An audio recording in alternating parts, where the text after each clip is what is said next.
singular honor and privilege to officially open this inaugural Zimbabwe Economic Development Conference, which is being held a few days after we commemorated our National Heroes Day and Defense Forces Day.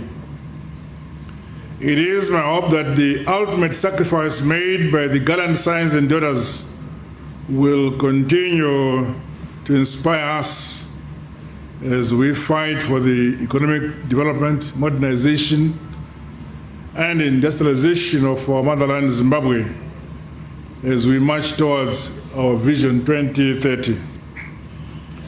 It is most opportune that this conference is also taking place against the recent presentation of the 2022 mid-term fiscal policy review, which highlights the positive milestones we continue to record as a country under the Second Republic.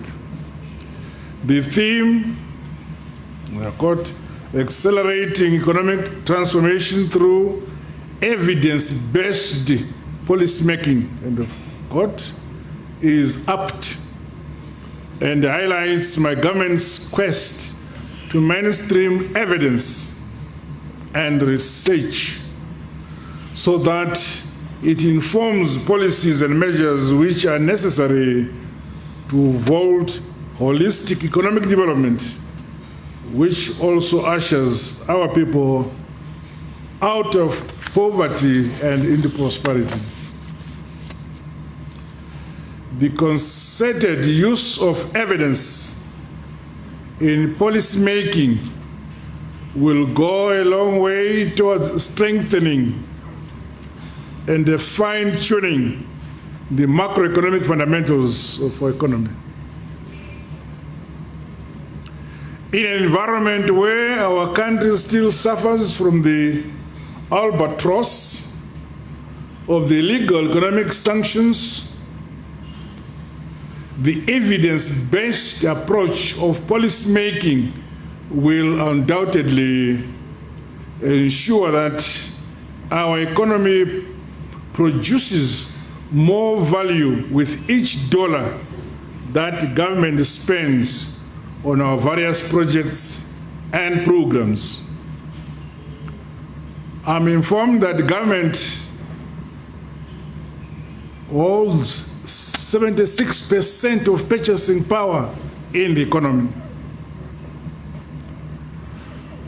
With that power, if government is awake, it has a lot of tools to deal with that economy to behave. As a result of sanctions, government is having to eat what it kills, drawing from our own internal resources.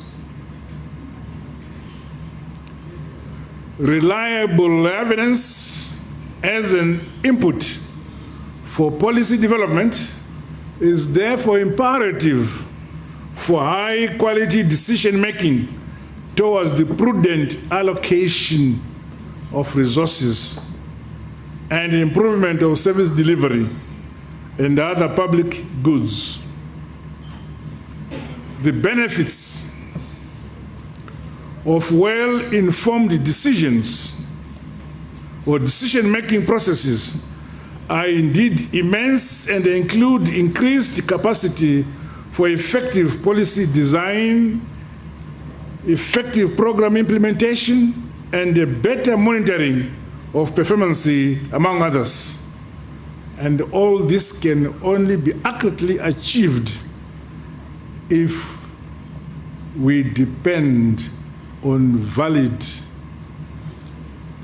facts and evidence. The empirical evidence approach to decision-making being advocated at this conference must never be merely an academic exercise. I know we have academics here. They are a critical component in the economy. We have also, in this conference, practitioners who draft policies. We have in this conference those who get affected by those policies. We also have standby comrades who find loopholes in these policies.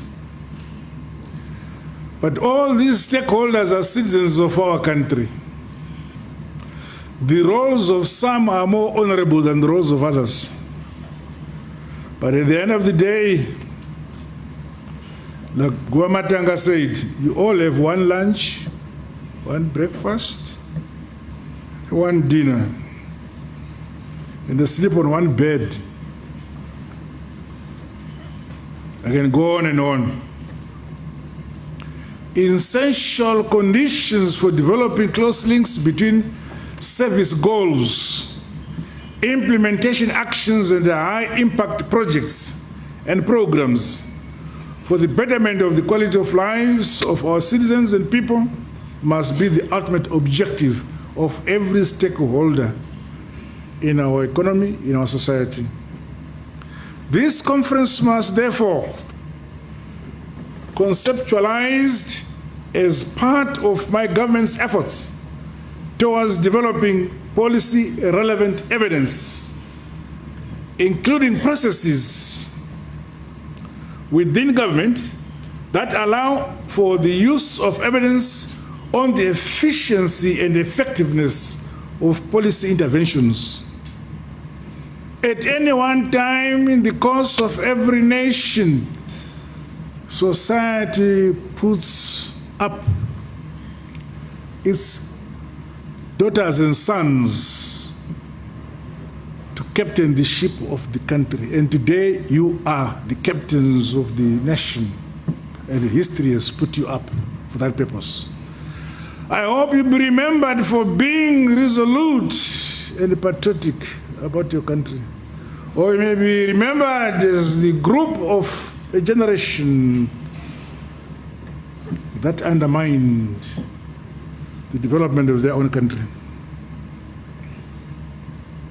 It is commendable that the presentations at this conference have been divided into various thematic areas covering fiscal policy reforms, monetary reforms, monetary policy, trade and industrialization, informal sector development, and the public and private investments, among others.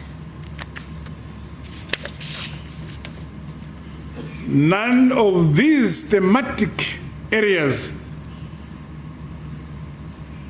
are important than the other.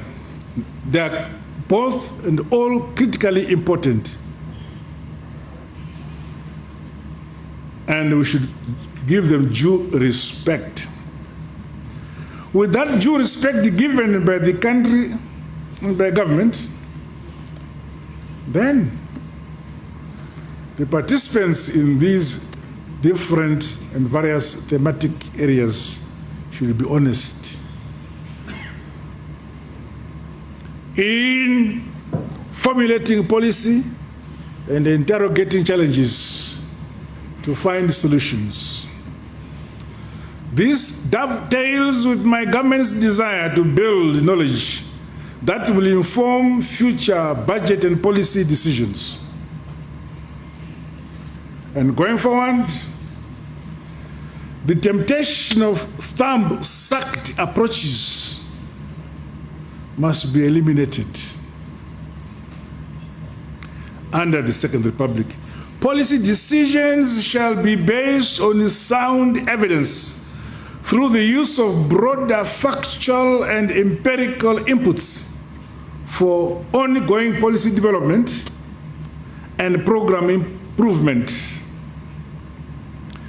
The responsibility of stakeholders such as yourselves in this room is therefore weighty. You have a very weighty responsibility to your country. in this present national development era. In this regard, your presentations at this conference must be objective and based on reality. Rhetoric must not be taken for fact. Never lose sight of our own uniqueness as an economy under sanctions. Our country has been hemorrhaging under heinous sanctions for over 2 decades. We must never bury our heads in the sand, but instead think outside the box and still grow our economy. It is none but ourselves who have the responsibility of developing our own country and our own economy. Let us not parrot foreign narratives, which are in fact perpetuated to stifle our capacity to economically develop as a sovereign state. We are a sovereign state.